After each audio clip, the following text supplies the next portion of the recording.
disappears whenever somebody keeps joining, but we think they will go away completely. So now the live stream is working. So thank you. Jenna's running our live stream today. Tasha's running our slides. And so hopefully everything will be smooth. If not, we'll still go with that. Yes. And we are expecting a quorum.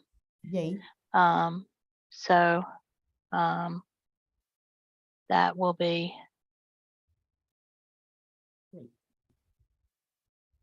It's interesting how every time somebody joins, those boxes appear in the slide. Weird. Maybe like some noise. I don't know. Yes, it's happening. It's a quirk. Yeah. Kind of bizarre quirk. So we are close to having our quorum. Let's see. Welcome to everyone. We're just getting us started. We are recording and we are live streaming, and we're just verifying our quorum and letting people have another minute to join.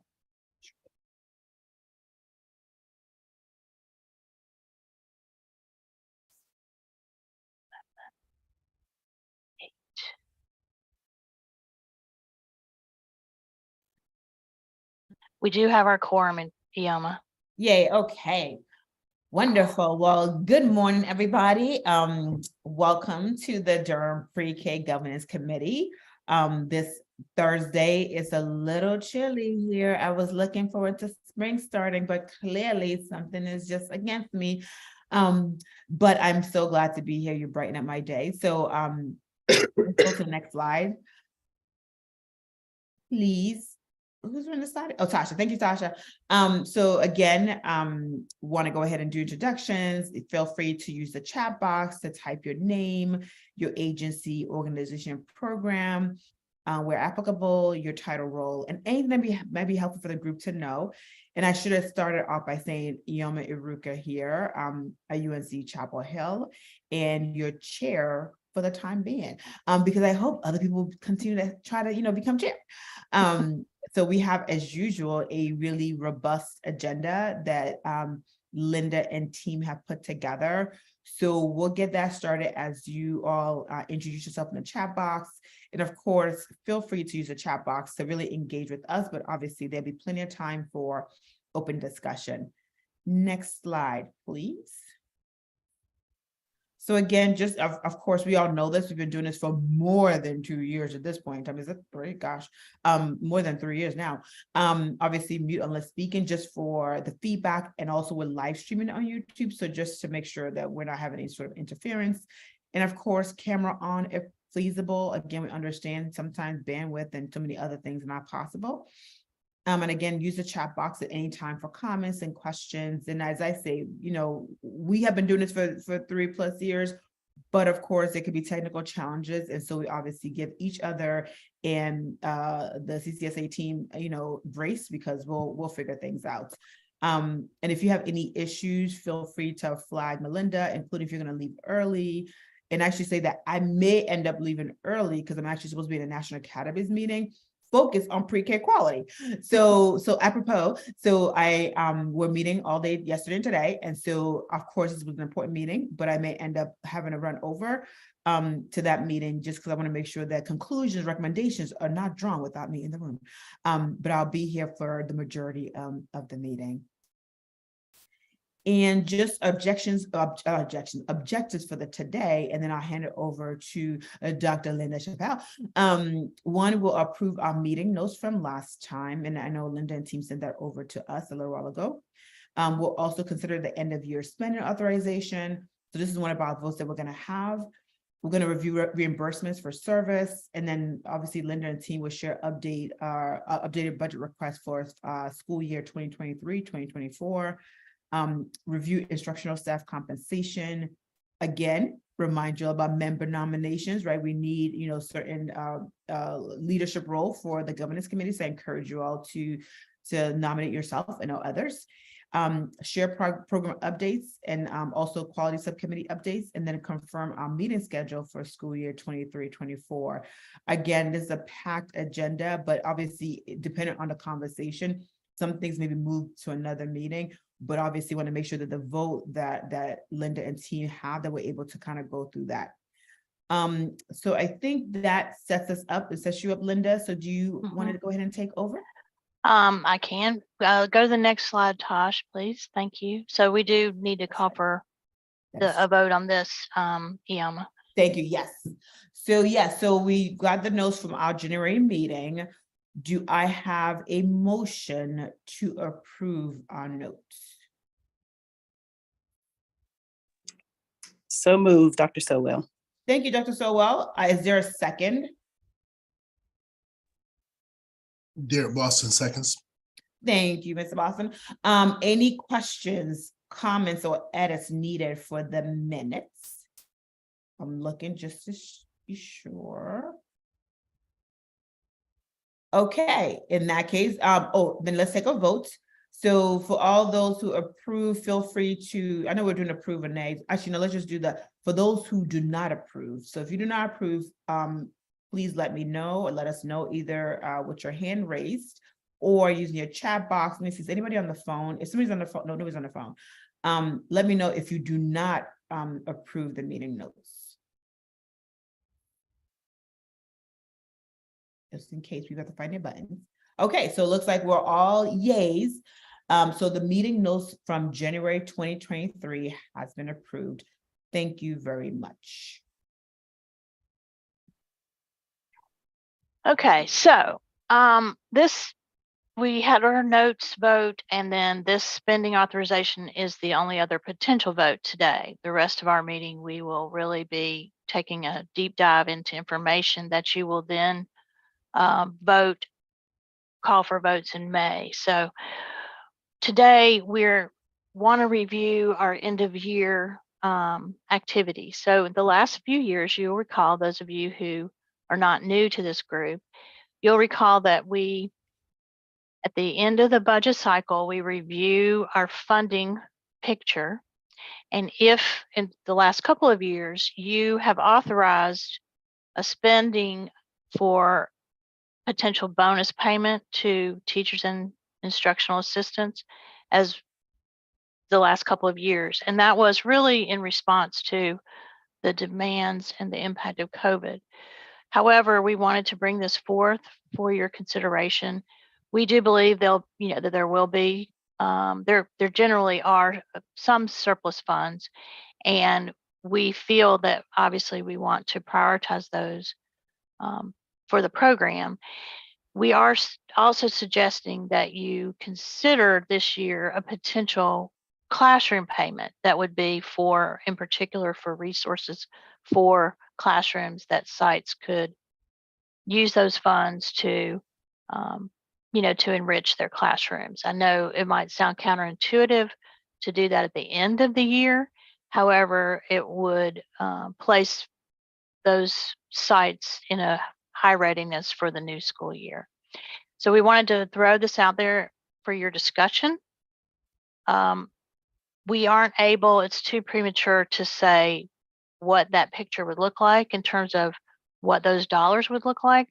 However, the last 2 years, the way that we handled this, you gave the authorization for it so that we could work on it and figure that out. And then with that authorization, we would make those plans, and then we would report back to you about that. So I wanted to open it up for discussion to ask for feedback and potentially see if you're interested in calling for a vote. So in essence, so here's their question. So in essence, we are right now considering whether we want to provide a bonus payment to instructional staff, and also to provide payment also for them to be able to improve their classrooms, et cetera, et cetera. And the amount that we're talking about per classroom? We don't really have an amount at this point because of the uncertainty with spending. Typically what we've done, we haven't done a classroom supply payment in the past. That was just a suggestion as something that might be something we would want to look at, given that we've had feedback from sites about the high costs of everything in the world with inflation. We have the last 2 years, we have given bonuses to instructional staff. Those bonuses have been different amounts each year depending upon where we were in the budget. The way we've handled it in the past, the teachers and the instructional assistants both got the same amount of bonus. We didn't differentiate by position. They got a direct bonus payment. And the way that was handled was the payments were made to those staff members directly by the CCSA office. And so it was a separate payment outside of their payment from their site. So, and then and I'm assuming people also have questions, please unmute and raise your hands and we'll definitely call on you. So is there a reason to, rather than just having a classroom supply payment, because I assume when you say classroom supply, there's specific things that they must purchase or they can purchase, or is there an option that says we're going to give it to the programs and they decide how they want to use it to, so I just want to make sure if classroom supply is a restrictive Right. thing. Yeah. It would be up to you. I mean, you could choose to make it unrestricted. You could choose to restrict it. The way we in the past have provided classroom bonuses is sometimes our technical assistance team have put together an option package of materials, and then the site, a broad option packet, and then the site was able to pick what they wanted, and we did a mass order to keep the cost low. That's one option. Another option is you could choose to say that you want it to be at the site's discretion, in which case, there could be tight limits or broad limits depending on what your interest is. Yeah, I'd be curious to hear other people's thoughts in terms of what they think about the bonus payments to instructional staff and also the classroom supply payments or program payments, however we think is important. And I'll be curious for both the provider partners on the call and other operators about what they think about this bonus payments to instructional staff and the classroom supply payment thing. So so I would love to hear what people are thinking about this. Again, always great to have more money entering the system and supporting the team and the program. So just curious what people are thinking about this option.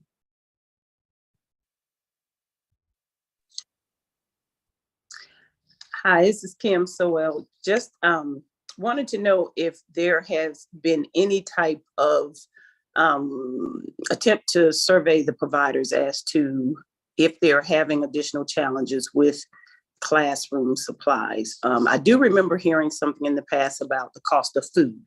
I know that was a cost burden, but do we have a sense of, the need for additional classroom supplies? What I can say is our technical assistance team members work closely with the classrooms, and our experience in the early education space has been that there's always a need for additional resources to replenish classroom supplies. We haven't done a recent survey. We do, moving forward, we will be doing a survey prior to the May meeting of classrooms, of sites, to get some additional feedback, and we could certainly add that to a survey. We haven't done a recent survey. This was just a suggestion based upon the feedback in our prior meetings. So, Madam Chair, I will say I'm certainly open to this. I would just like for us to have more of a focus if we do allow and provide the spending authorization, to have a better sense of what the needs are. But I'm certainly open to it. That's so. Well, that was kind of what I was thinking too. Is yeah, right. And I love that the fact is that do we have some substantial data or survey in, and so that's why I was asking what hearing from the provider community about what is it that they really need to finish up this year and think about next year. And so so the more we can have concrete information about what would be most helpful, then I think we would be in a better position to say what could it look like from their perspective. So I agree with you, Dr. Sowell. So as a provider, I guess I can just say that certainly what we've most noticed here, as Dr. Sowell said, is a huge increase in food prices. Actually, I've been doing all this shopping recently because we're understaffed. I've had to start doing the shopping, and certainly food has skyrocketed. especially as here we serve a lot of fresh fruits and vegetables and things like that, and those kinds of things are quite pricey. And in regard to classroom supplies, you know, we can always use new materials. I mean, things get damaged and broken over time. We have enough here, but you know, the teachers are always excited at the prospect of being able to go to a catalogue and, you know, search out some new things, and they always have ideas about what would work for their classroom and what they feel like they haven't had or need. So, you know, I'm not against the idea of restricting it in some way, but I do know that because, you know, because they like to be autonomous in their rooms, they also like a certain amount of independence in terms of what, you know, what they purchase for their own room and what they feel like their children need. Although, you know, that can vary from year to year depending on the group of children that we have.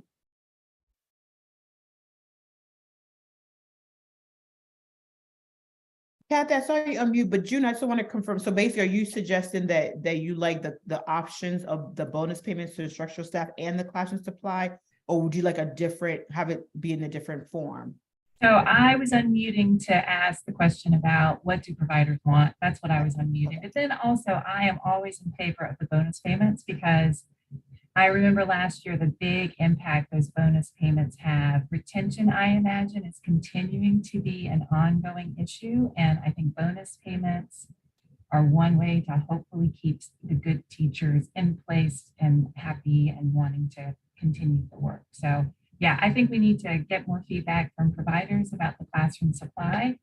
And yeah, I'm all about the bonus payments. So going to Kathy's point, can we make a decision on these two things separately? Because I'm Yes. kind of in the same camp. I don't really know how to think about the classroom supplies, but I absolutely know how to think about the bonus question. Yes, that's certainly an option. So we, in the last 2 years, as I mentioned, you know, we did do bonuses to instructional staff, and that is the critical piece that we would need to know if you wanted to authorize, that we would need to know now, because there are things we have to do to gather information from the teams to make sure we're ready to make that payment. So you could say to us, you want to authorize the bonus payment and that you're interested in us reporting back to you in May from the survey we're going to be doing with the directors and owners anyway. We can add that in, and you could assess whether number one, whether you want to give some sort of site bonus. I won't call it a classroom bonus since we wouldn't know what it looked like yet. Some sort of site bonus. And you know, you could direct us in May. There would still be time before the June 30th fiscal year. It's just that you know, we definitely want to be planful, you know, and it is the time of the year where we're really honing down on the budgets. But yes, those things could certainly be separate. And you know, we just threw that out there based on different comments.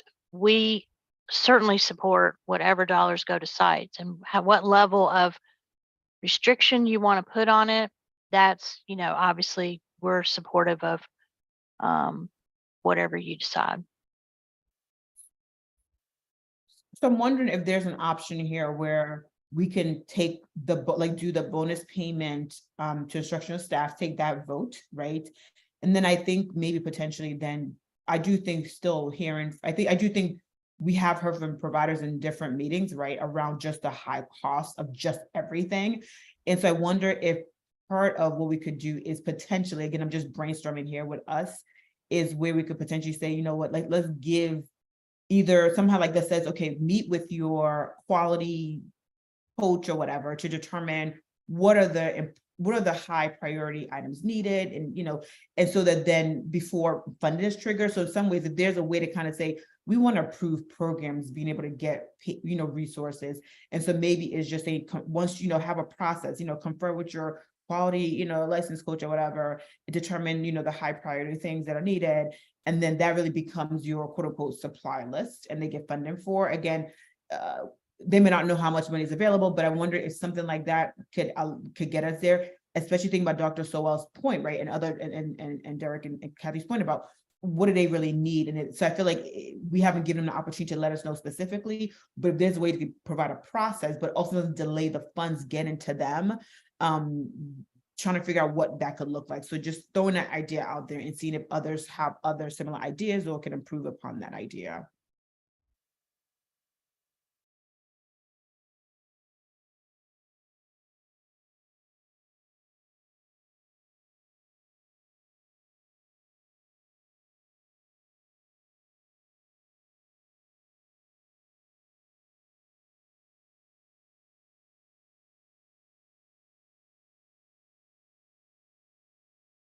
I know we're all still thinking early in the morning. It's a lot.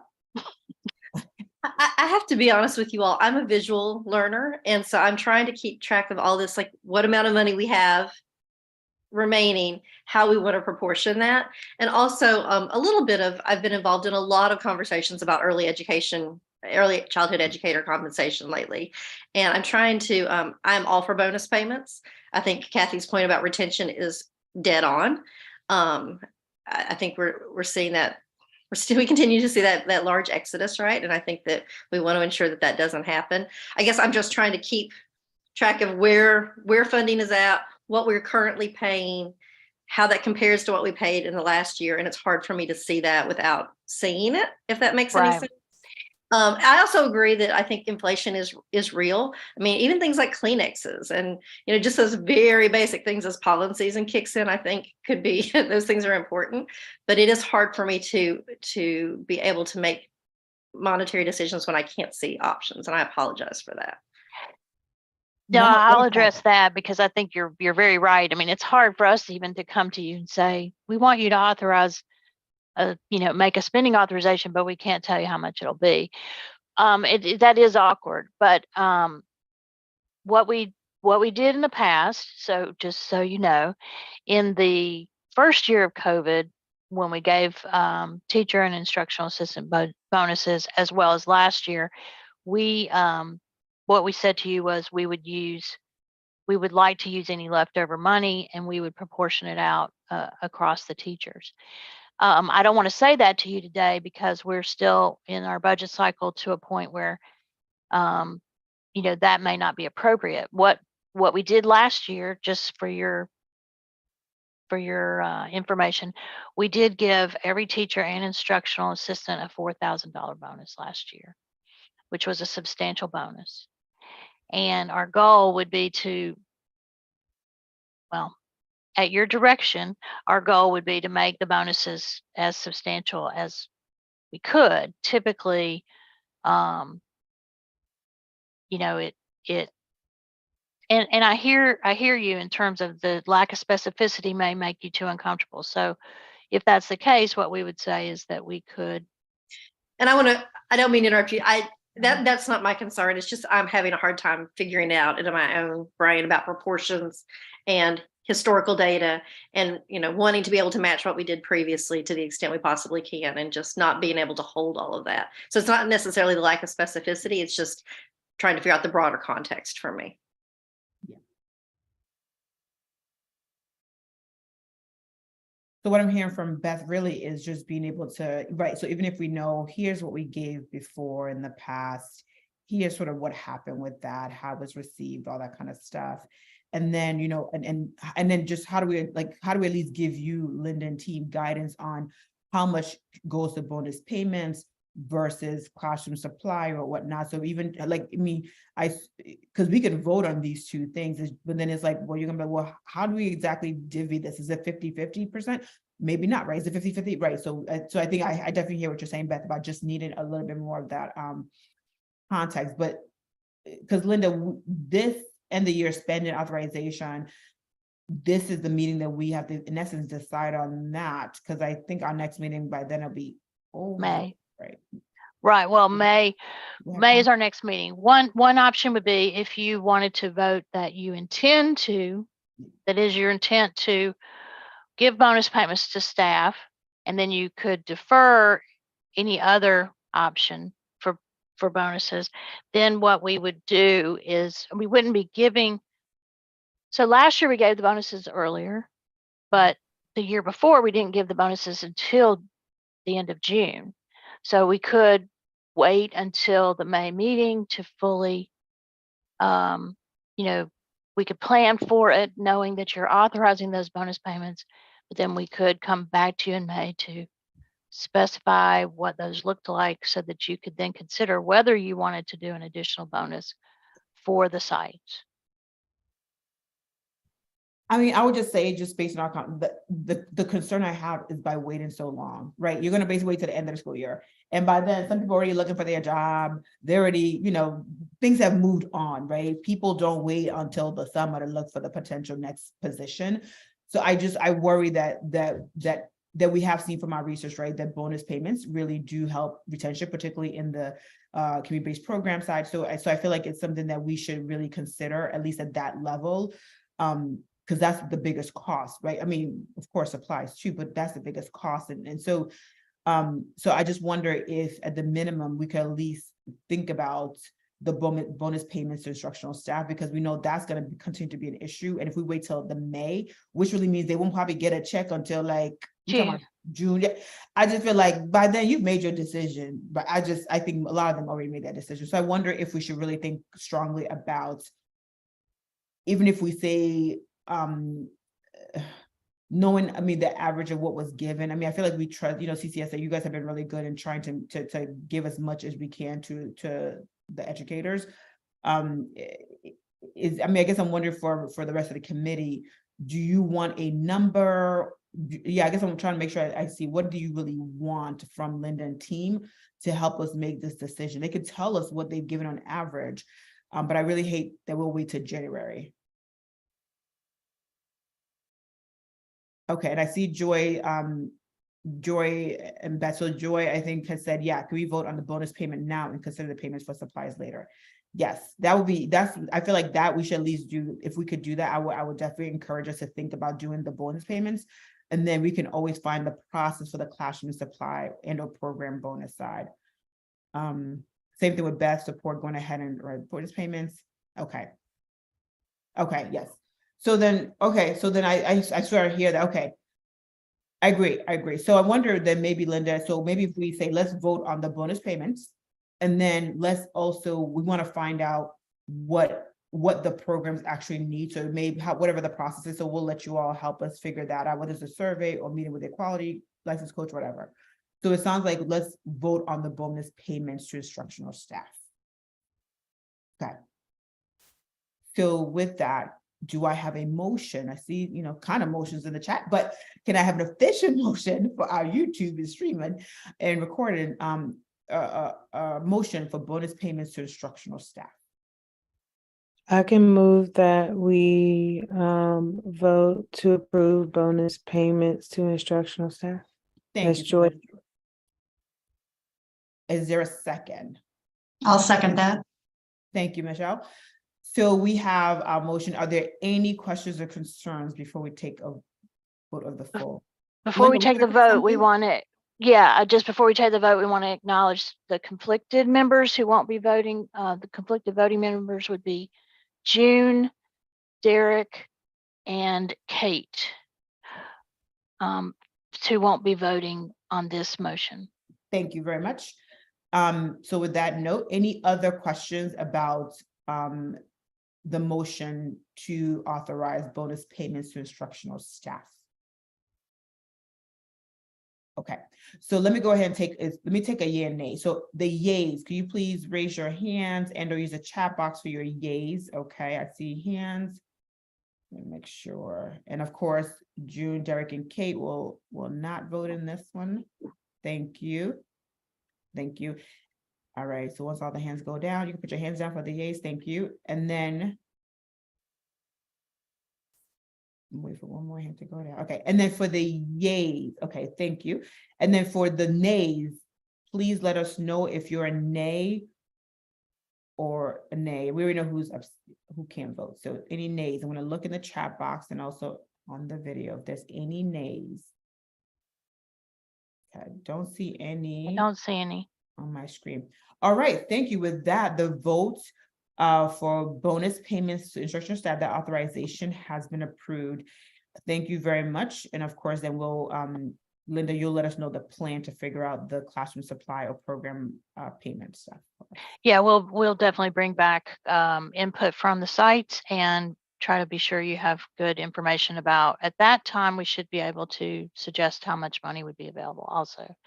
And with this vote, we will go ahead and work to try to get the bonus payments out as early as possible. So I believe we can do that in early April. However, I need to verify that with my team, but we will give the bonuses as soon as we can.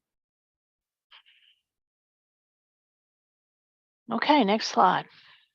Thank you, everybody.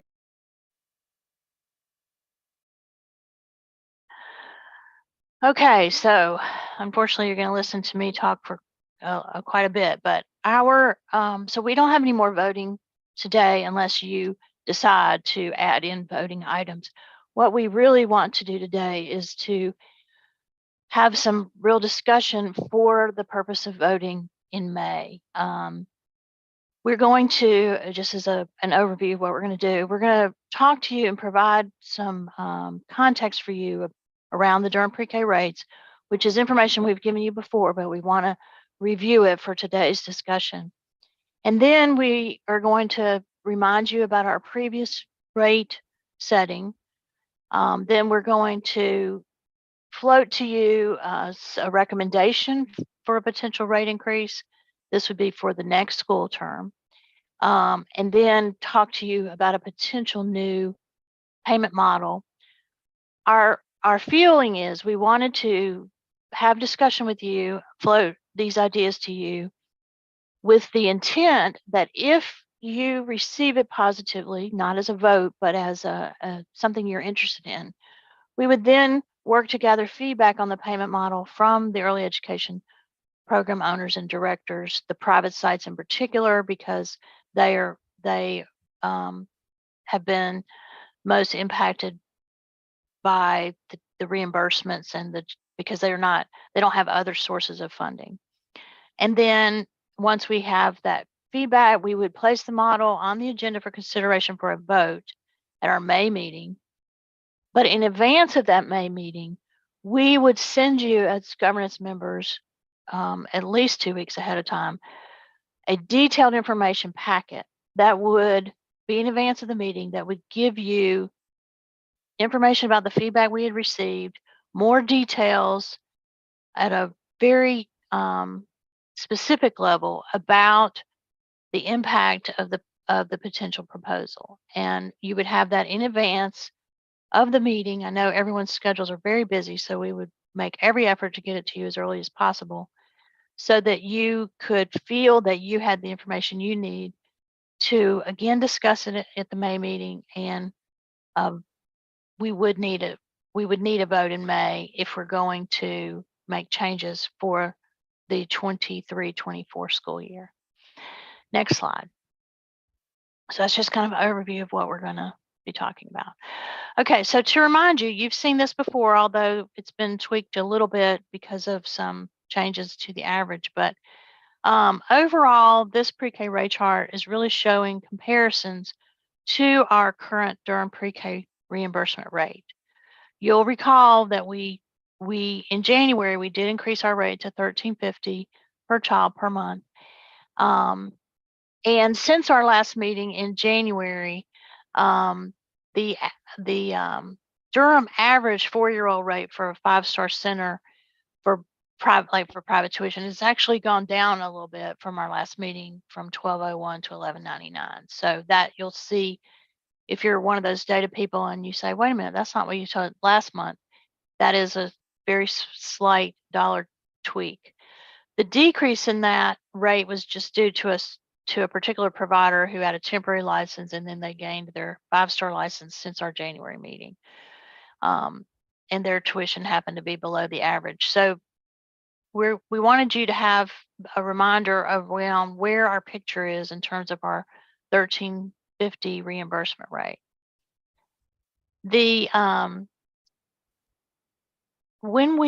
You'll recall that NC Pre-K did increase the rates that they pay, and we are reflecting that in all this information.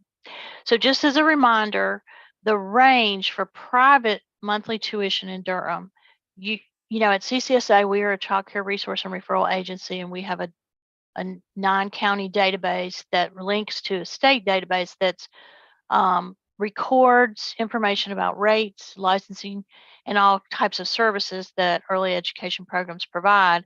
And in Durham, this is real information. The range for a 5-star 4-year-old care is from $866 to $1,720 per month per child at private sites.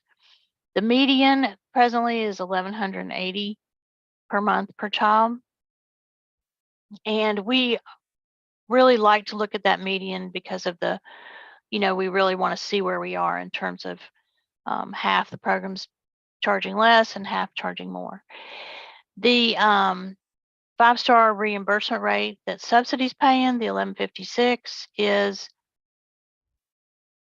dependent. The way the child care subsidy system works is they pay that rate if the private child care program charges that rate. So that it's up to $1,156 for a 5-star rated program in Durham. So just on the left of the green box, just as you know, reminding you that our Durham PreK program does have higher standards, and we do require that teachers be paid on the Durham Public Schools scale, which is obviously not the case in private childcare. Next slide. Okay, so this is just an overview slide for 3 items I'm going to talk through with you. The first is that we're proposing an increase in the rate for next year from $1,350 to $1,400 per child per month. Second is we're proposing a change where we would address needs that have been brought up by providers in the past by making a pre-service payment. And then third, we want to talk with you about making the remaining payments based on enrollment and attendance in alignment with the NC PreK reimbursement methodology. So we're going to talk through those 3. Next slide. All right, so we are proposing that you consider another increase in the rate. We want to, and obviously, you know, you might consider something different, but we are proposing another 4% increase to go from $1,350 to $1,400, which is almost 4%. You'll recall that we did increase the rates first in May of 2022, and then we did also increase the rates in January. As you know, we've already talked about. We do know that we are paying in Durham, we're paying the highest reimbursement rate in the state of North Carolina for public preschool services. Unfortunately, other communities, other counties have inadequately low reimbursement rates as compared to the cost of providing quality care. And we feel strongly that we do need to do another increase, and we feel that it's definitely warranted given the market, given where Durham is and what the costs are. I see Beth was put in the chat asking about the sense of the true cost of care in Durham. Durham is certainly growing and expensive. And in particular, we know that rents for those programs that don't own their own, you know, building, rents are certainly a big issue, as well as the inflation of the costs of other programs. In particular, we're doing a lot of work trying to analyze costs, and I don't feel like I have a good answer for your question, Beth. That's why we, if you can, Tosh, can you go back a couple slides to where we were showing the rates in comparison? One more slide. This one. So this is why we feel like this is so important to put in front of you, because, you know, this along with the range, I mean, when you think about that, our range in Durham goes up to 17, you know, 100 a month. I think that it's all over the map. I'll be really honest. There's a lot of calculators out there about determining the cost of quality. And what we do know is that the complexity of the wage market right now, the shortage of staff, and the pressure to increase salaries, which have always been woefully low in early childhood. There's finally movement around that because of supply and demand.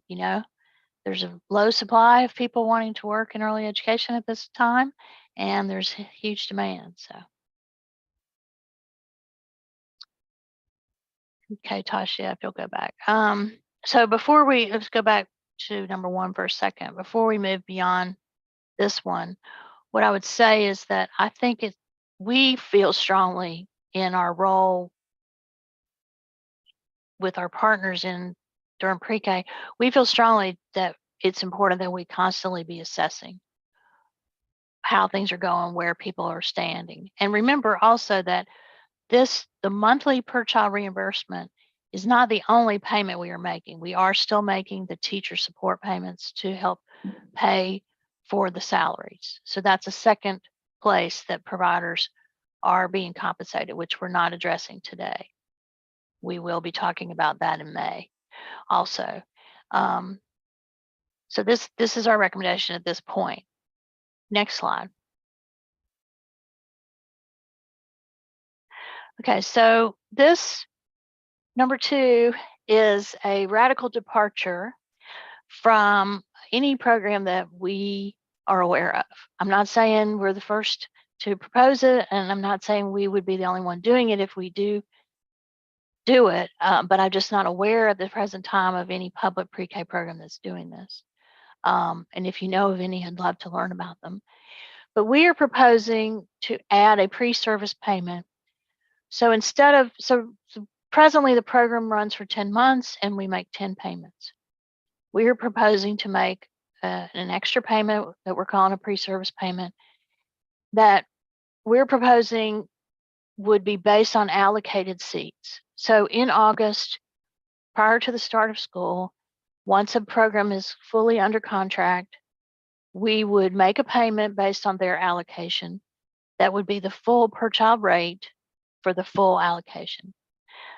The real purpose of this proposal is to really assist sites with cash flow by providing funds in advance of service. We hear all the time about the challenge of having teachers come back to work in August and sites don't get paid until September. The very real pre-service work that has to go on and happen, and in particular around professional development. And we believe that this will be well received if it were to be proposed. And let me go back to what I said before we started this part of the discussion. Our intent is to float it to you, and then prior to the May meeting, we would be bringing it forth for feedback from providers. We did not want to put it out there if it was a hard no around this issue. We wanted to talk with you first.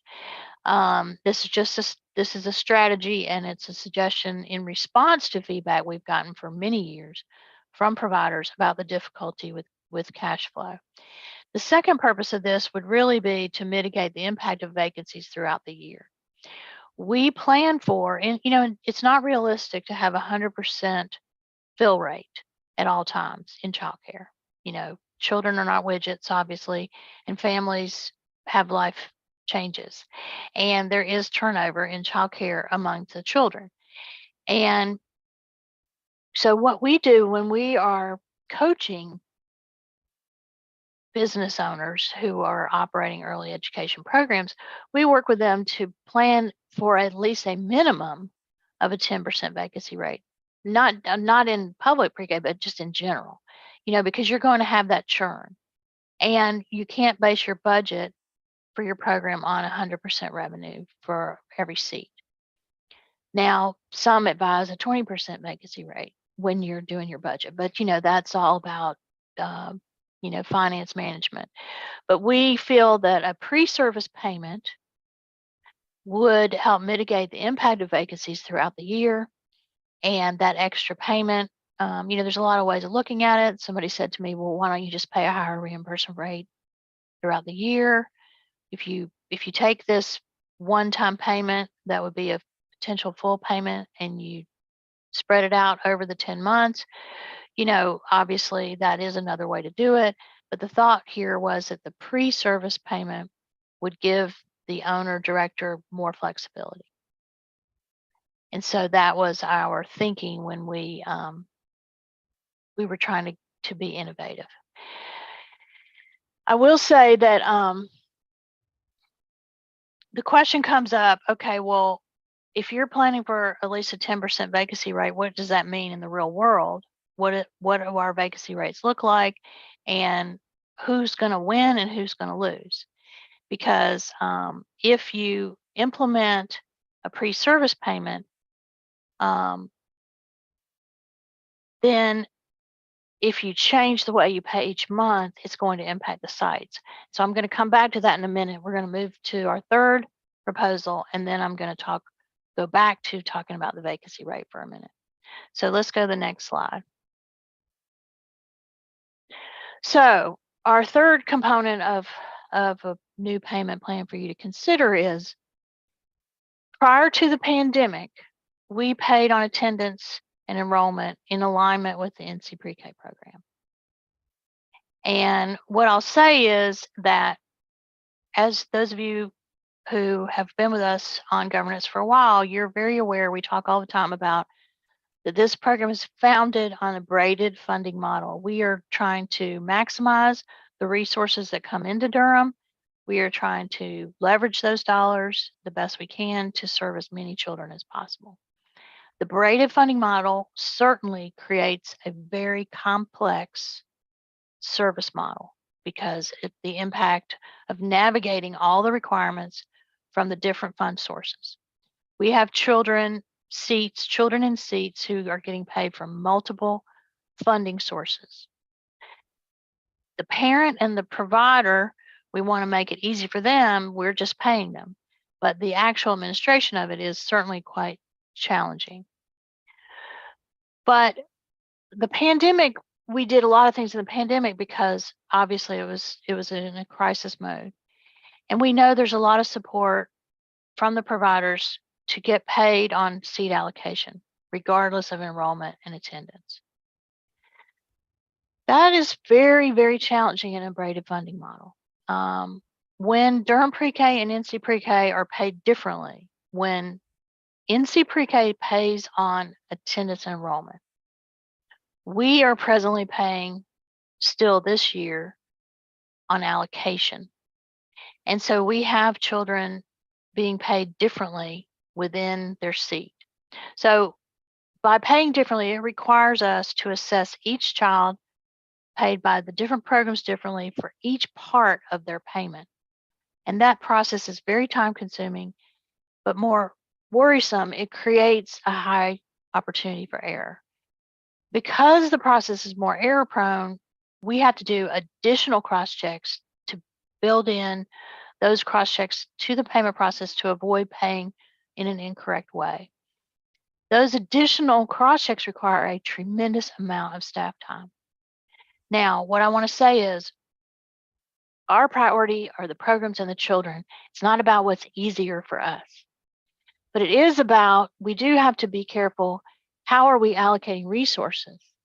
And are we allocating resources for a lot of administrative work rather than forward facing to children and early educators? Paying the programs on a monthly basis in two different ways also really complicates the procedures when children enter and exit. And I did have someone ask me, well, do you have a lot of entry and exit? Yes. There, in the real world, there's a lot on a regular basis of children entering and exiting in our community. It does very much happen. So when the child,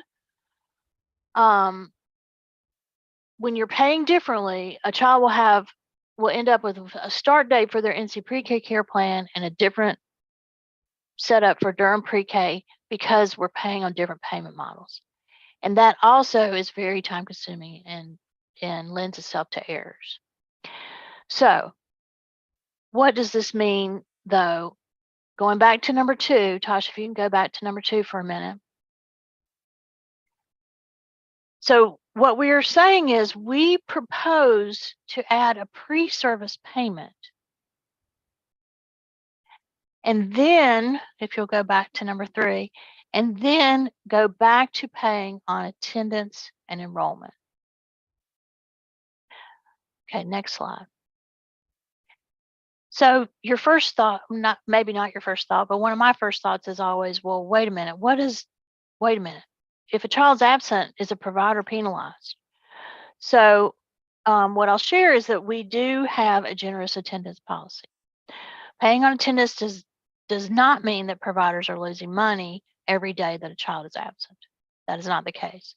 If a child, and this slide has a lot more information than you really need, but the bottom line is that it is not common, it does not happen in large numbers for us to prorate payments based on attendance. What happens is most children still get paid based on the criteria because most children don't have as many absences that would lend themselves to really impacting the payment. It does happen, don't get me wrong. I will say that from December of 2022 through February of 2023, which are the months we've paid NC Pre-K on attendance, you remember the state, in response to the pandemic, for a while, they paid on allocation also, but they stopped this year. They stopped paying on allocation. So starting in December of 2022, they went back to paying on enrollment and attendance. And so from that time through the February payment, we had to prorate payments for 4 children based on a high number of absences. So it does happen, but it is not quite as common in terms of the impact. So just wanted to kind of address that. Now, if you'll go back, Josh, to number 2 again, go backwards. Yep, there. So I said I was going to go back and talk about vacancies for a minute. So we believe the pre-service opportunity, the pre-service payment, can help with the impact of vacancies. If you decide to go back to paying on enrollment and attendance, then that means that vacancies are an issue for providers. Even though, as a best practice, we suggest that people at least budget with expecting at least a 10% vacancy rate, average vacancy rate across the whole year. We do have some sites that so far this year have averaged a higher than 10% vacancy rate for varying reasons. What we would plan to do, if you are interested in this model, some of that information would be what we would provide in detail to you in the document ahead of the May meeting. What we propose is that if you decide to go with this model, then we would continue to work with you to closely monitor those vacancy rates so that you could consider what you wanted to do to potentially address those by a different method, in the future. The issue is that with the pandemic, it's very hard for us at this time to say to you, this is what a real vacancy rate should look like in Durham Pre-K, because the pandemic upended everything. The way that we do budgeting is we try to look at trends over time. And obviously all those trends were out the window with the pandemic. We do see robust confidence from parents more recently, and we do believe that parents want their children to be back on a regular basis. But we know that for some sites, there are some sites that are struggling with a higher vacancy rate, and we know that that's something we would have to address. I saw in the chat that Kathy mentioned that she'd like to know how transportation impacts attendance. And, you know, we do, when we survey parents, when we have a lot of interest in transportation as a need, as a challenge. And that's something that in the quality subcommittee, we've also been talking about. We also, just so you know, we participate in a community of practice statewide that's composed of counties that are locally supporting and funding public pre-K. That community of practice includes Charlotte Mecklenburg, Buncombe, Wake County, New Hanover just joined. And anyway, in that, and Forsyth County, in that community of practice, transportation is very much an issue that we are also talking about. And we can try to see what we can do in addressing that as you consider options. The transportation barrier is huge, and it is a big issue.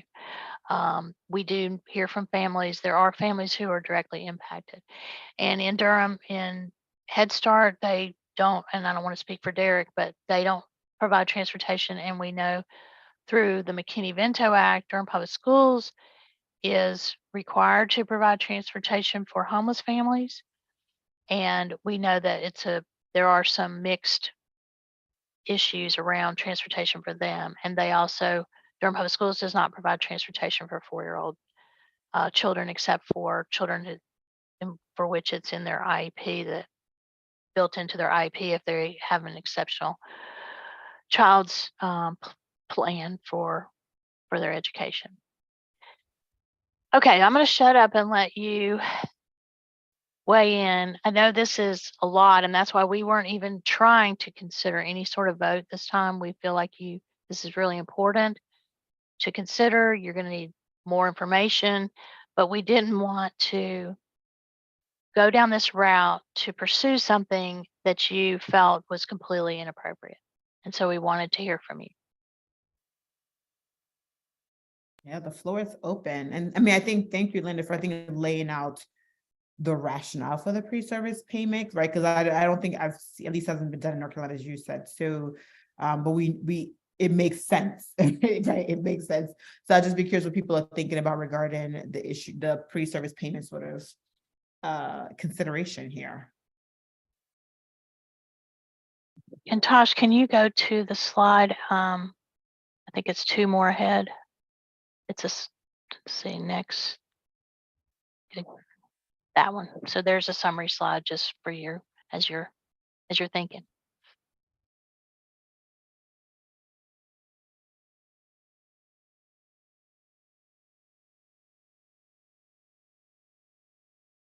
And I wonder whether, so because the provider community, they've thought about this, they think it's a good idea.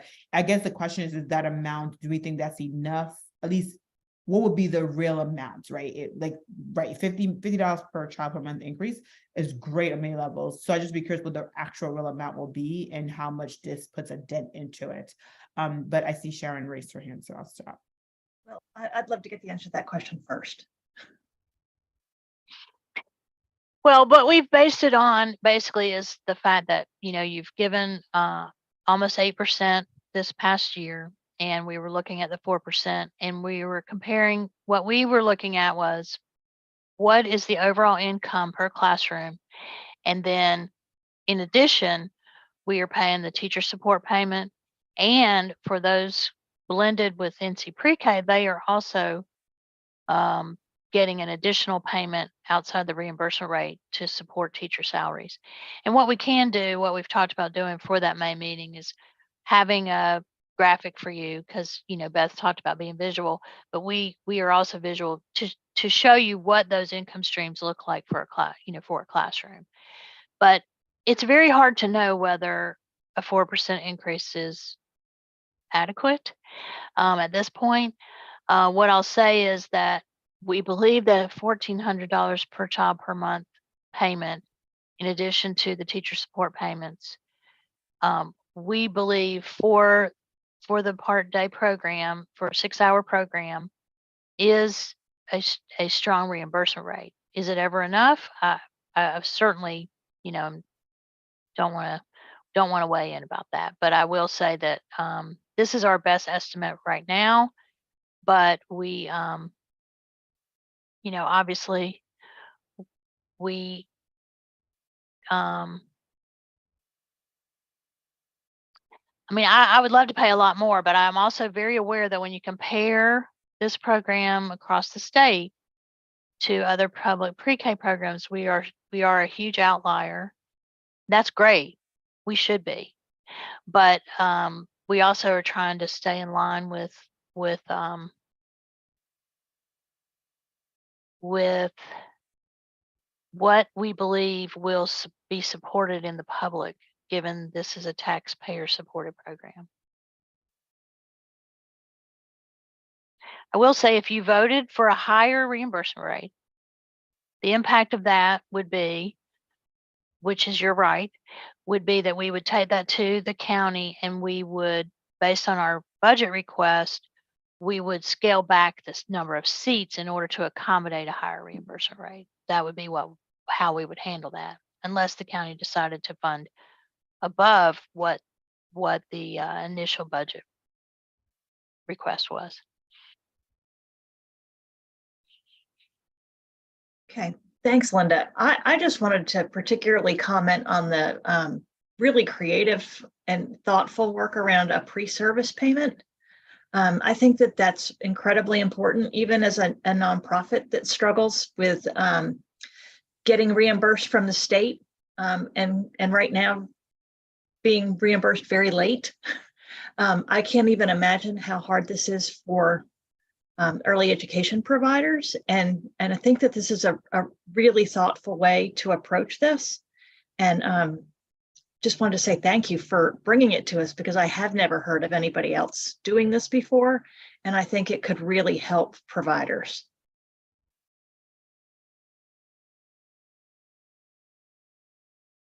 Yeah, I agree with you. Beth, please go ahead. I agree. I like the pre-service payment idea. I also struggle with that as a nonprofit. You're expected to do all the work and put all the outlay before you actually get paid for the work. That's a big challenge.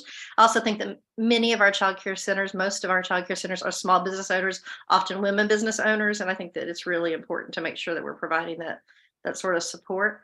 I also agree with increasing the rate to $1,400. I'm not even sure that fully meets the true cost of care in Durham, quite frankly, which is why I was asking. So definitely support that.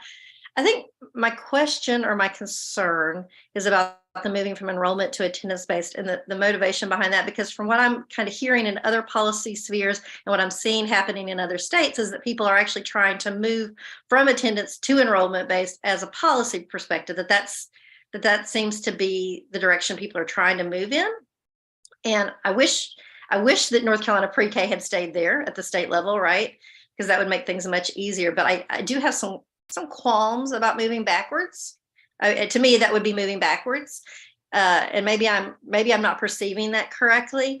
And I guess I'm just trying to make sure I'm clear on the motivation. I definitely get that it's a royal pain to try to handle all of these pieces, but I'm just thinking, the motivation behind it is for the cost savings related to the admin that helps support, or is it just to make it easier? I guess I just need a little more on the motivation about why we would change a policy from one that is more progressive to one that feels less progressive. And I'm also curious about your statement about that we're a big outlier with others local, because clarification on that would be helpful. Okay. So a couple things. First, let me say, we're not all about what's easier for us. The reality is what we're trying to do is make sure we're really good stewards, and the room for error, the challenge of doing it right and doing it correctly is very high. But I'm certainly well aware that this group could say, you know what, this is so important, this is what we want to do.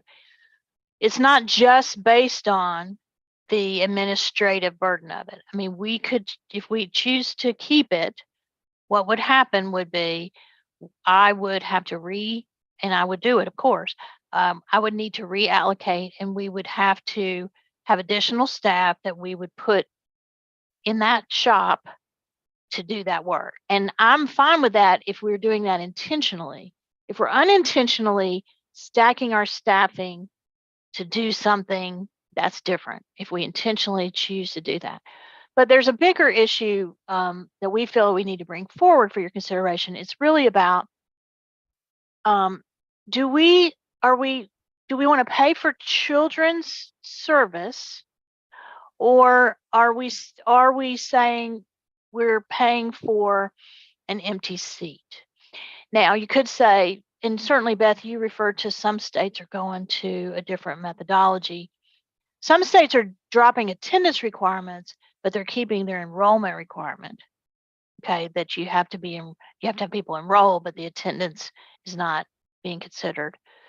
What we are presently doing is we're paying on allocation, which is sort of a hybrid model where some states are moving toward a contract arrangement where they're paying for a classroom.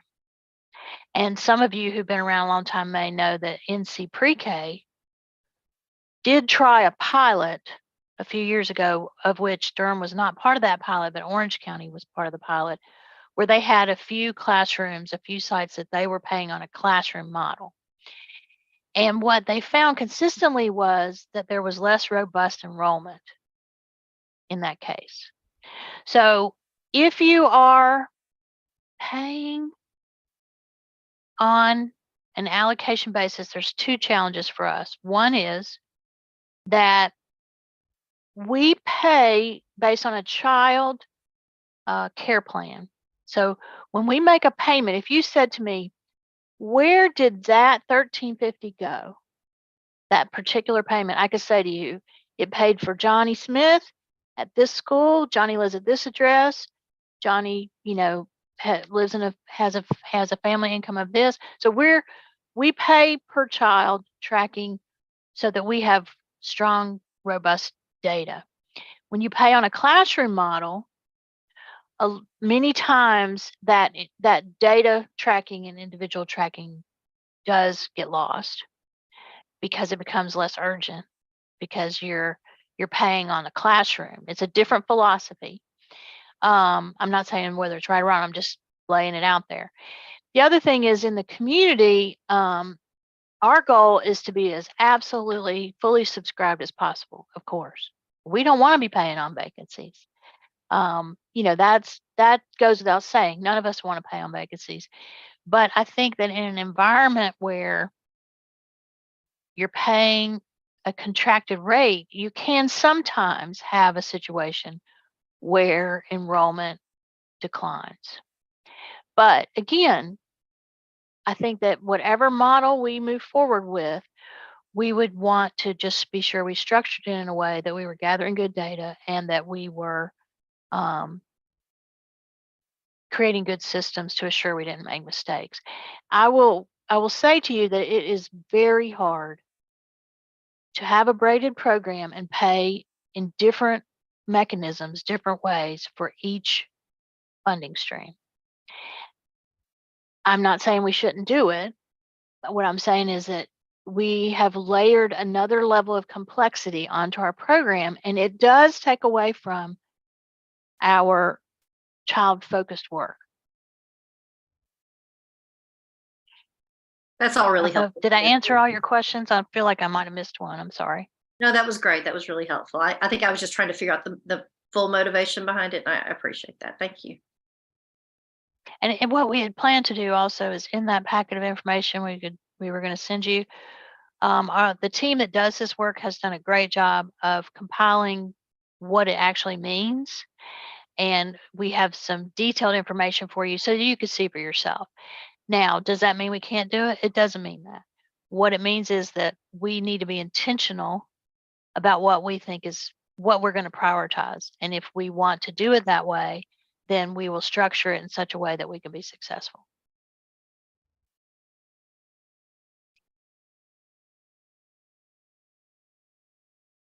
So I just feel I need to speak up for the providers, because I know that on other calls I've been on the director's calls, the concern of the providers about paying on enrollment and attendance and not an allocation is that, if they're not full or they're under enrolled in their classrooms, what that means is they don't get the same amount of money, and sometimes that's a huge problem for them, for their budgets and what have you.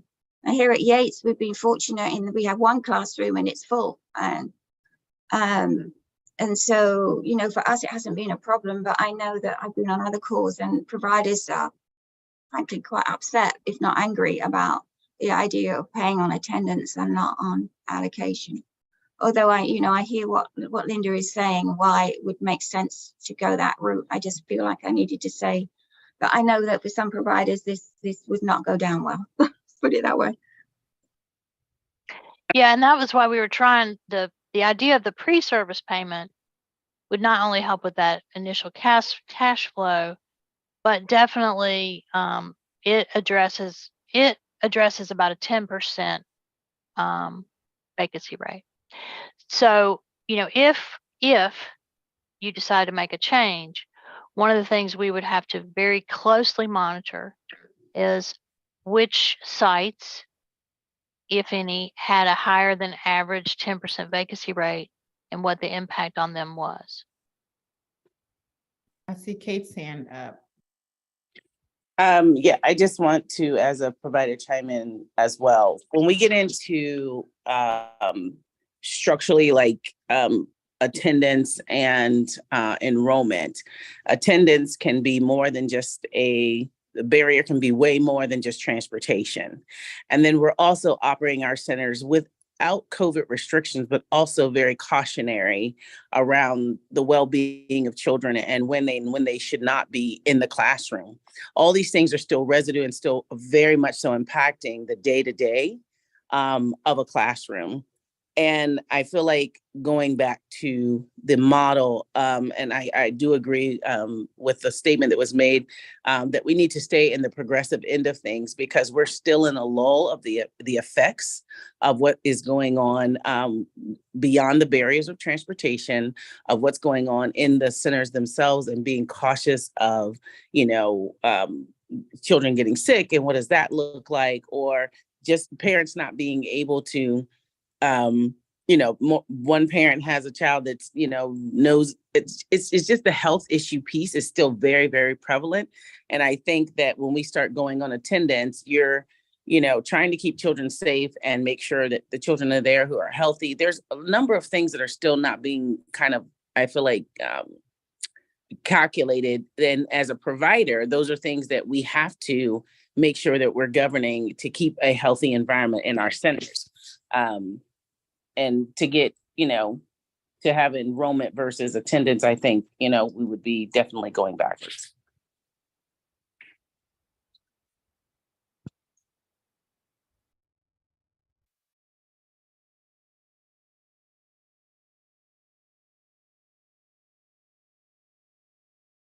Just seeing if there were any other comments or anything else you want to add.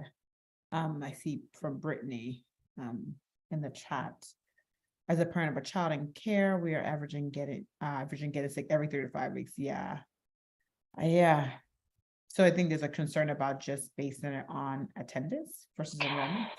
Yeah, I think I do want to just for clarity, I want to interject. I feel that the attendance policy that we have, how we pay on attendance, I feel is extremely progressive and generous, and we don't propose to change. We weren't proposing any changes in terms of the attendance piece.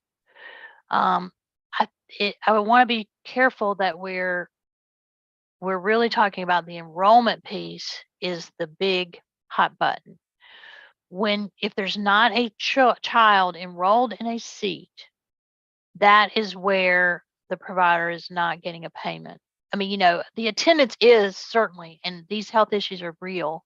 And that's why, if anything, although we have a very generous attendance policy, we may need to review it in the future to make it even more generous, given this health environment.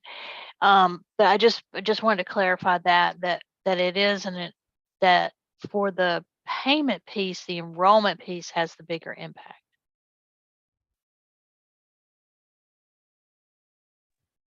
Linda, can you talk about enrollment and like how much input or how much are providers enrolled with the enrollment process? And is that just all out of their hands?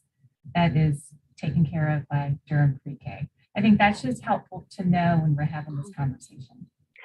Yeah, I think that's a good point.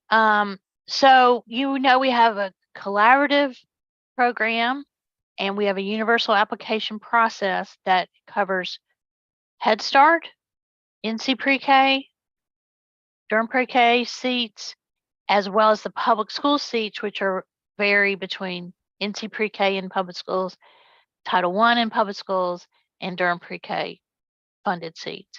So, and as well as some children come through the universal application door who are later identified as having exceptional needs, through the screening process. So in this collaborative universal application environment, through Durham Pre-K and through Durham's partnerships work in NC Pre-K and through the collaborative, for example, this weekend, this Saturday, there's a Roll Up and Enroll outreach event. There's a lot of work done to encourage people to apply, to advertise the program and all that. As part of the contract with the centers, with the private centers, they are contractually required to participate in at least 2 organized formal outreach events. Okay, that are, to actually engage and be involved closely. It is true that for some providers, this is a hot button issue in that they feel, some providers, not to speak for them, have said in meetings that they don't feel they have the time to help deeply with recruitment and enrollment. In terms of we ask them to be partners in outreach, in raising awareness of the program and getting families to enroll, to register, to apply. In answer to your question about their role for actual placement, they're not involved in placement. The partner agencies, we use the universal online portal and children's needs are matched with the fund source. For example, what are the family's needs for the child and how does it best match up to the guidelines and restrictions for each fund source? As you will remember, Durham Pre-K is wide open. We are the universal option. We don't have any restrictions, but first we try to fill seats that do have restrictions and requirements. So how is a provider involved at all? Well, we make an offer to a family for a seat. The family, it's always family choice. If the family comes back to us and says, that offer doesn't work for me, for whatever reason, that offer doesn't work for me, then what we say to them is, why doesn't it work for you? And would you like to then go back to the wait list? So the way it works is that it's a family that decides. The family decides on the seat. The way a provider would be involved is that when they receive their referrals, families who have been offered a seat there, it is their job to then create that relationship with the person and present their program in a positive way. So, but sites don't, when we look at eligibility for placement and we make offers for seats, the site directors are not involved in that. What we want to do is work really hard to be sure we're aware of all of the strengths of each site so that we can be ambassadors to parents as to why those are really good choices for their children. Did that answer your question, Kathy? It did, thank you.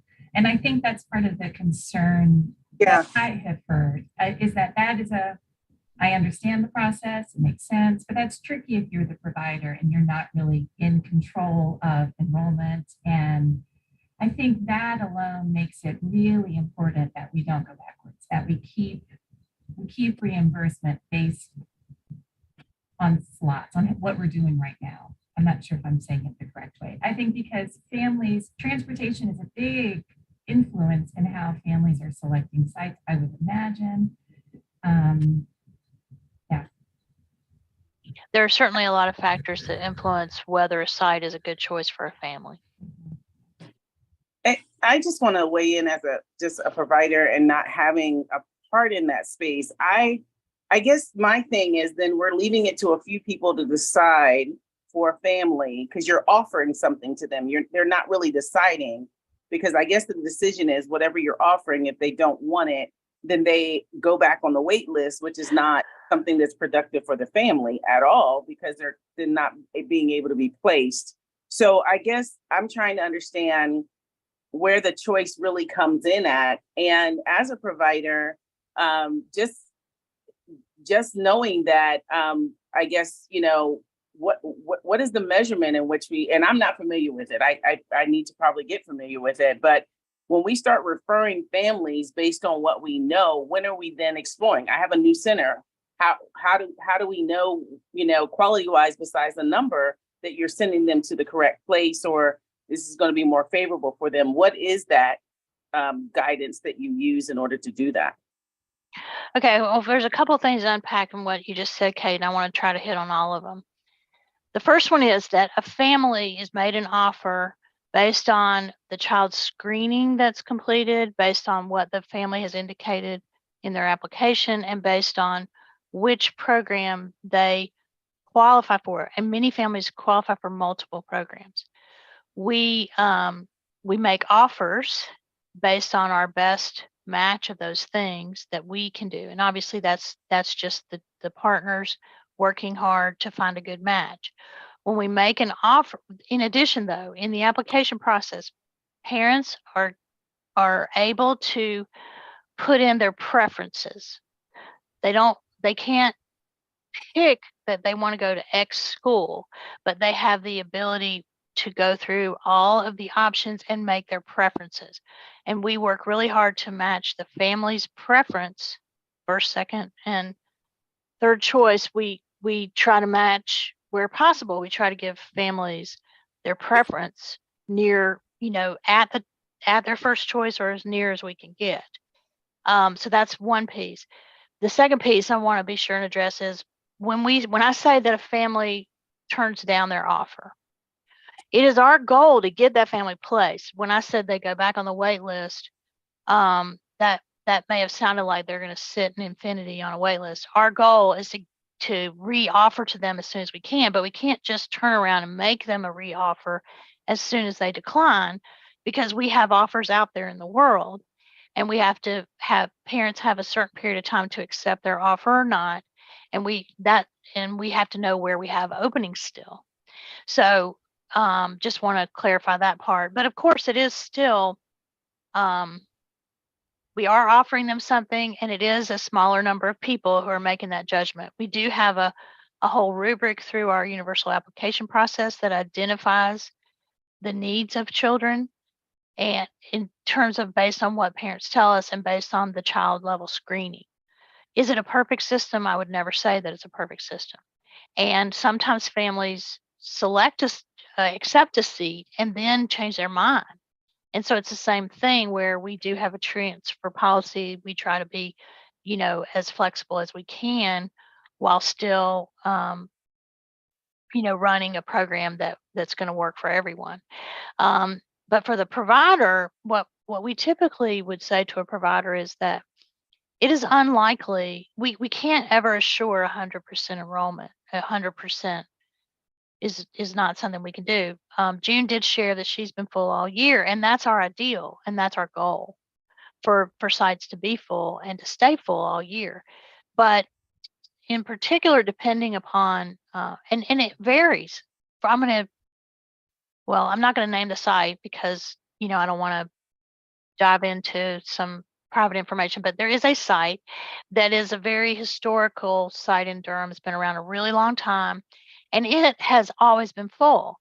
Well, this year, for some reason, it hasn't been full. And we've been exploring with the director and the site, unpacking why is it that you have a higher vacancy rate this year, to try to see what's different. And so addressing what you said about, what's done about it or what's available, we do have a large investment in quality improvement activities and in support for sites. through the technical assistance team. The county has really invested, and this is one of the things that's different about Durham PreK's initiative locally than some local initiatives. Durham has invested in supports through quality improvement, technical assistance services for coaches. And this is something that we have to work hard because it's not a monolith. You know, every program's not the same. Obviously, we have to work on an individual basis. I hope I hit some of those things, but it is a real thing to be concerned about vacancies, of course.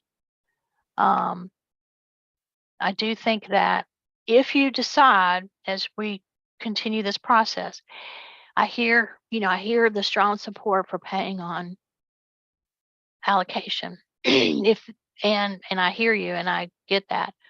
But then what you will also have to do is you'll have to wrestle with, we would not budget wise, I'm not saying it's an either or. Either we have a pre-service payment or we pay on allocation. I'm not saying that, but the pre-service payment is a big investment. If we pay at the full reimbursement rate, we would have to explore the impact of in that either or scenario of the budget. The pre-service payment was not only an attempt to help with cash flow, but it was also a way to address and help help mitigate the impact of vacancies.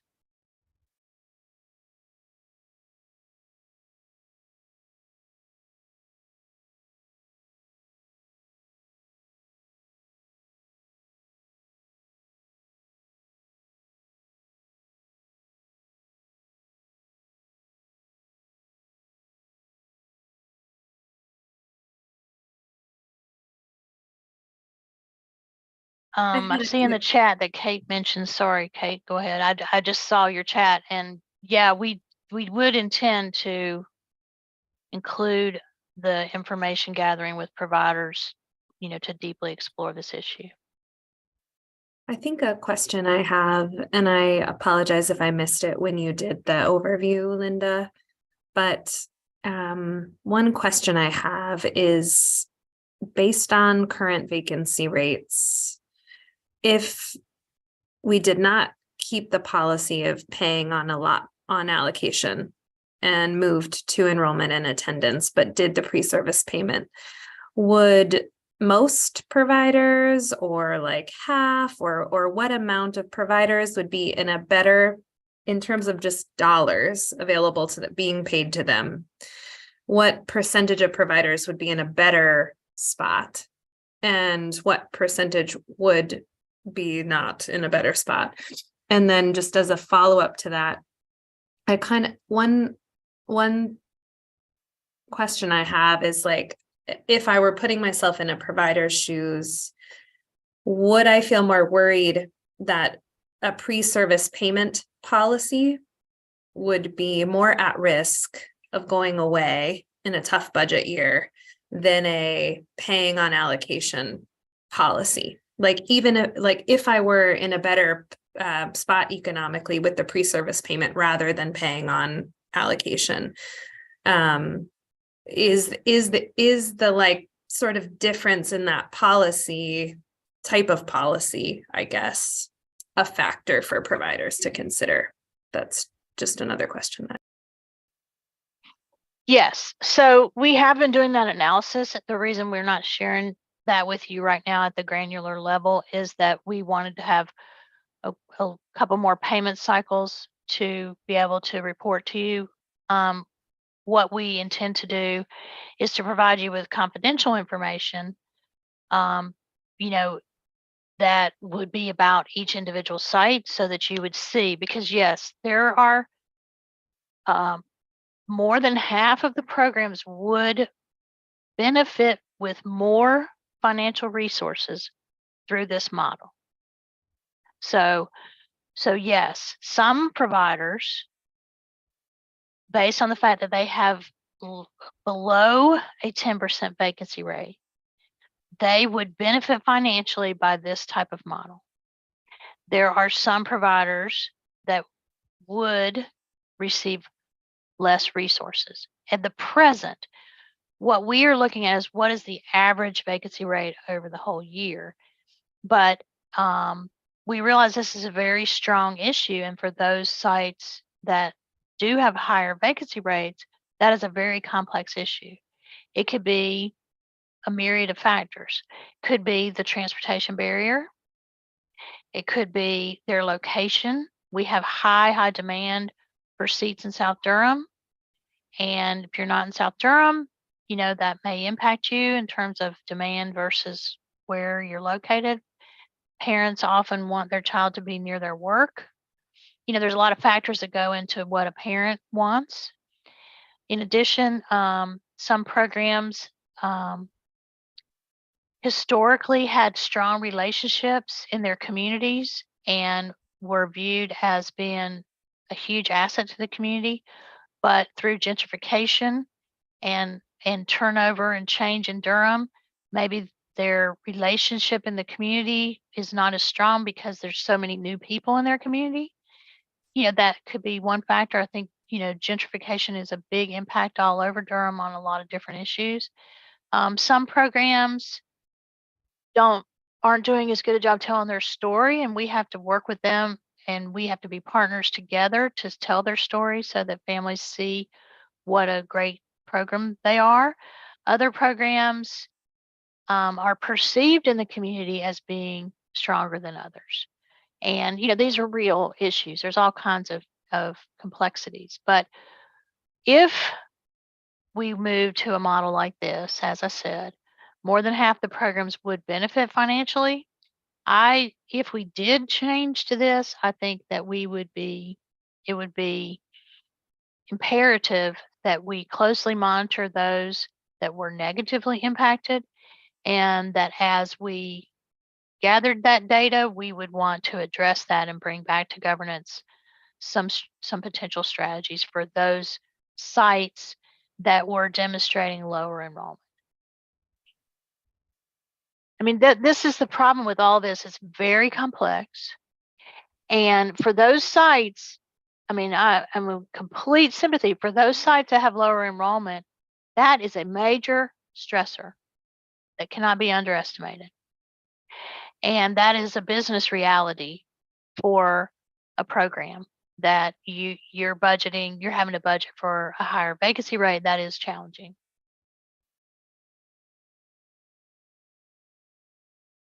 But we will, in the report that we give you for the May meeting, there will be a public report, and then there will be a confidential private component. The confidential section for your use as a governance member will name sites and give you exact information about those sites. Instead of typically what we do is we try to address issues, you know, on the whole, and we don't drill down to individual data points.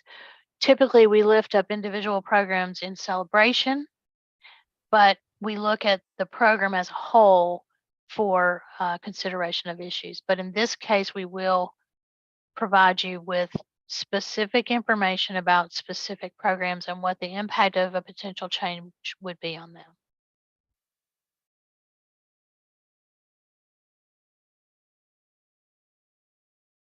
So I'm going to probably transfer over to my National Academies call, Linda. We're way overdue. Yeah, no, I know we're overdue for a break too, but I Yes. think I want to just stress, I think the more we can uncomplicate it, right, the better and easier for us to make a decision. And obviously being able to have information from the provider community about what makes sense and why, what are the blind spots, if I can use that term, are we not seeing, right? Because especially as we think downstream and long term for the program. So I think just making sure that we can see all of that. So I'm wondering whether it's a good time for a break for people to kind of stretch their legs if they have not. And then I probably would take this time to also transition over to the National Academies meeting. Yeah, and we are really out of alignment with our agenda. So during the break, my team will look at where we are and come back and look at where we need to move our agenda to close out. Okay, you want to return at what, 11:15? Is that what you like for? That gives you like 15 minutes. we have a lot of, could y'all tolerate only a 5-minute break? Is that just asking too much? Okay, 5 minutes, because after that, you really only got less than 20 minutes, so yeah. Yes. Okay, well, I would bid adieu and thank you, Linda and team, really I know this is a lot of complicated and complex work that we're discussing. And again, just thank the committee, of your intentionality, your attention, and just really appreciate it. Thanks, Linda, so I'll hop off. Okay, All right. thanks.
Okay, I think we're a couple minutes over coming back.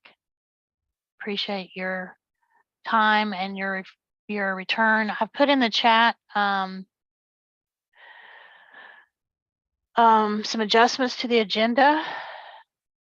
Quickly, what I'll say is that in our remaining time, looking at the agenda, we will briefly talk to you about the staff compensation data and plan to talk more about that in the future. But we will talk about it. And then we'll do a quick reminder about a couple of things coming up, the community convening and our need for your governance nominations. We will do a 5-minute program update to refer highlights, and we'll defer discussion around the quality subcommittee to the next meeting. And then for the last item of setting the meeting schedule for next school year, I just propose that we do that over email because it would be helpful to go ahead and nail something down before our May meeting so that people can plan for the next school year. Presently, we meet the third Thursday of every other month, September to May. We do hold a July date in case we need that meeting. The last couple of years, we haven't needed a July meeting, but we have typically held one. But we want to be sure you have a chance to weigh in on that schedule. So just to close out our last discussion, I'll just say that we've heard your support for paying on allocation, your initial support for that. And what we will do is we will make sure that we get good feedback from providers, that we provide you with a comprehensive information packet to help you in your consideration for the May meeting. I know that it's a very complex issue. I am concerned that our 2-hour May meeting may not be sufficient. So what I will do is I'll follow up with Dr. Aruka and we'll strategize as to, what our options might be. Perhaps we'll come back to you and ask if you can give an extra 30 minutes to that May meeting, or if we want to have, add a meeting, we will talk about that and try to realistically consider options. But I definitely want to get to a few other things that are on our agenda. Tosh, if you can go to the next slide. So we wanted to, this slide you've seen before, we wanted to remind you what happened was we're always charged with having good information for you to provide you with context in making decisions. And what we did want to do this year was we wanted to look at the information around compensation beyond salary. We wanted to look at what are the benefits that are actually happening in Durham Pre-K. But starting, just to remind you, with salary, this is where we are this current school year. We shared this slide last meeting. So our range right now in teacher salaries is from 37 to 67,955. So that's just a reminder about salary, but I want to talk to you about the benefits survey that we did. Tosh, go to the next slide. And I want to commend the staff who worked on this. They developed an online survey and completed it with sites private. Now let me go back. This is focused on the private childcare programs. We know that as a benchmark, Durham Public Schools has the most comprehensive benefit package. But this survey was intended to examine the types of benefits that Durham Pre-K providers are currently offering to their staff. So in October, the benefits survey was completed online by all current Durham Pre-K programs, and the providers were pursued to be sure we had their responses, to make sure we got responses from the sites. We did not verify their survey responses for accuracy. This was self-reported information, and we took it from that. So there are currently 14 Durham Pre-K providers that represent 24 different private sites. So, some providers are single sites, others have more than one location, obviously. And I had a lot more information about that, but I'm going to skip over it for today. But the type of benefits that we were highlighting, we were looking at health insurance, dental, vision, paid leave time, including sick, vacation, and holidays, and we were looking at retirement. Obviously, as already said, Durham Public Schools sets the benchmark for teacher salary, and we heard clearly, and we hear frequently from private providers that they report that teachers are drawn to the benefits of the public schools. And so that's what we were trying to gauge, really, was where our private providers sit. So you can see here for insurance, for health insurance, we do have not 100% of our programs offer health insurance that's partially paid by the employer. But 71.4% is where we're sitting right now. And then some, about a third, offer dental and vision that's partially paid by the employer. Next slide. So this is obviously in the early education field, paid leave time is a huge issue. And we do look better than the early childhood programs typically do, but we still have more work to do to try to enhance our benefits. But you can see that all the private Durham pre-K providers had at least 6 or more paid holidays, and they all had some varying amounts of paid vacation leave. We do have a few that do not offer paid sick leave. And so, and you have this in your slide deck, and I welcome questions. Obviously we don't have time today, but I'm happy to explore this more with any of you that may have questions. Next slide.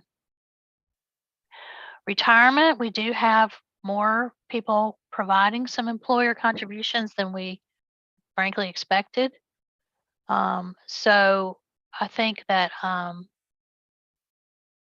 we are really, really glad to see that it is a little bit more. I do see in the chat, Beth, that you were asking whether we asked about parental leave and all of those things, and family medical leave. Some of those things we did ask for, and some we didn't. And what we can do is we'll forward to you the full report about the benefits. I don't have that in front of me right now. Those are important things. Don't get me wrong. We know they're important, but we were definitely trying to gauge where we were with the really big ones. But we will definitely, as Moms Rising, I know has done phenomenal work around the issue of family medical leave and other types of benefits like that. Next slide. And I'm sorry that we're rushing through this component of this benefit survey. It is very important work. We did want to look at the benefit waiting period, and you can read more deeply in your slide deck about that. Some people, do have a wait period for various benefits. Next slide. Can one of our team let Kate in? Thanks. Okay, so this slide I wanted to be sure that we showed, and so many of you who work with CCSA closely, you know that doing workforce studies of the early childhood workforce in North Carolina is something that we specialize in as an agency. And we're presently working on a statewide workforce study under contract with the Division of Child Development and Early Education to do that statewide study. So there is one going on right now. But the most recent one that was completed, that's fully completed, was from 2019 as a statewide workforce study. And so we wanted to compare the Durham pre-K situation with the state. And we see we have a long way to go to get where we want to be, but we see that we look better in every category than the state does. I wish that that made me feel great, but I mean, it's good. It's good. We don't want to be below the statewide, but we obviously have prioritized compensation as a critical issue in the early childhood space. And so we will compare our information to the newest statewide workforce study when it is ready. Like I said, it's underway right now. But I did want to be sure that we lifted up this issue as being one that we continue to be focused on, and we continue to want to keep a priority, because it's part of obviously building capacity to have classrooms filled with high performing instructional teams. So before I move on, any questions about it other than the ones we've already seen in the chat? Okay. I don't see any. If I missed one, just speak up. Okay, next slide.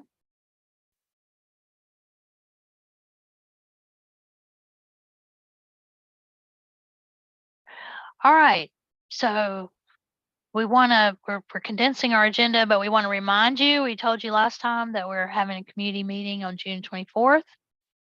And we want to be sure that you get that on your hold the date calendar. Tamara, did you want to share anything? I'll try. Tamara doesn't have much of a voice right now, so. We are also going to plan some planning meetings prior to that date. So there will be at least 3 to 4 planning meetings with the intentional people that need to help support this effort. And the first one is going to be early April. So please be looking out for an email for that planning meeting. Yeah, we invite any governance member that would like to be involved. We invite you, and we will probably also reach out to some of you to try to encourage you to help us out. But at a minimum, we hope that you will all plan to attend on June 24th. They will be at the HHS building in Durham on Main Street, which was where it was held the last time we did this in 2018. So next slide. Just want to quickly remind you, we won't go into it much since obviously we're almost out of time, but we want to remind you, we hope that you will nominate people by the end of March. You should have gotten an email about it. We'll send it to you again, but we're looking for also a volunteer to self-nominate or a member to nominate someone to be our new vice chair. As many of you will remember, Lee Boardley, after several years of service, did leave her early education program and begin working at a different role and a different job, and she did have to resign from governance. And she was our vice chair, so we need to replace her. And as Ioma referenced this morning, she has given us notice that she is coming to the end of her tenure as our chair. So we're going to also be looking for a chair. So we appreciate your service, and we're committed to having a really strong governance. The new members, we would want them to get started at our November meeting. November 2023 meeting is when they would actually start. So we would work with them through the nomination process. So we hope to that you will consider nominating someone by the end of March. So thank you. Okay, and we're coming to an end. Next slide. Program update. Obviously, we're out of time, but I will say, do you guys have any 1 or 2 items you just want to lift up quickly? You have this in writing. I hope you'll look at it. It's really awesome this month. Well, it's always awesome, but it's awesome this month. Anything you guys want to lift out of it? I just want to remind people about the Pre-K Expo, which is coming up. And also, of course, the June 24th. The expo is on May 20th. And so we will send some flyers out to you guys to help us get the word out to folks for that event. It's going to be held at Durham Tech. And we do have a new Pre-K workforce support manager that will be starting soon. And she's going to be in charge of the apprenticeship program. Thanks. There's so many good things going on in the program, across every site, and I hope you will take time to look at that update. We did include a lot of links in the update this time to make it easy for you to see some of the different things going on. And I will say that this lovely young lady in this picture, that's a child that is presently enrolled this school year, and she's at Spring Valley Elementary School in the 4-year-old pre-K classroom. Such a lovely young lady, and we are delighted when we are able to share photos from our actual sites. Next slide. We're going to defer this to the next meeting. Next slide. Okay, so our next meeting date is May 18th, and we'll get back to you about the time, but it's presently scheduled for 9:30 to 11:30. And we will be communicating with you over email to try to nail down what our meeting schedule for next school year will be, and we'll plan to do that over email. Anybody else? Jenna put in the chat about an update around the videos for the application, and I encourage you in the update to check those out. We are really trying to incorporate a lot of videos that are short and instructive and informative for families as they are applying.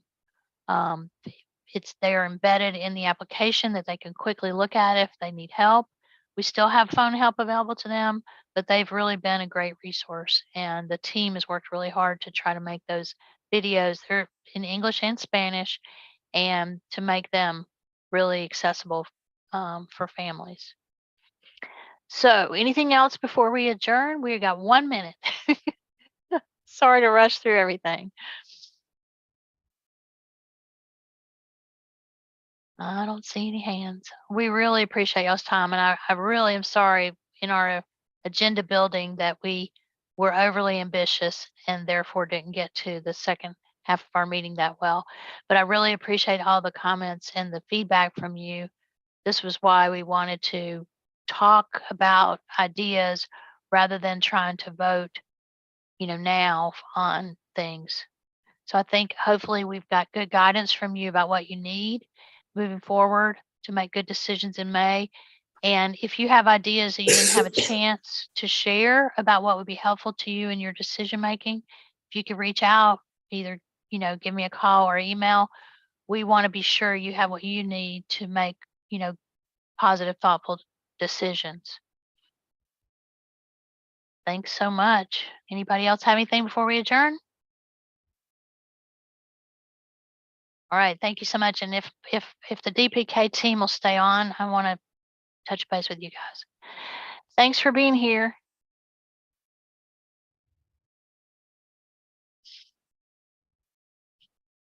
Okay.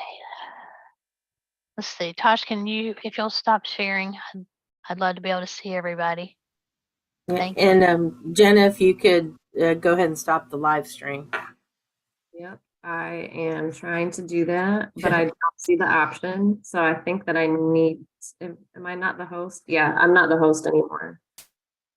Oh. Okay. Let me see if I can figure out why. Huh. I It's didn't because it change kept you. making me the host, but I stopped it. Oh, Let's see. It that's says weird. it's still going. Yeah, Yeah. no, YouTube Live is still going. So if someone can hit the 3 dots at the bottom of their screen, whoever is host. Linda is host, Tamara's co-host, and Tosh is co-host. Okay, so Tosh. I am not on my screen. I am not the host anymore. All right, someone just needs. My 3 dots just say breakout rooms. Oh, wow. Jenna,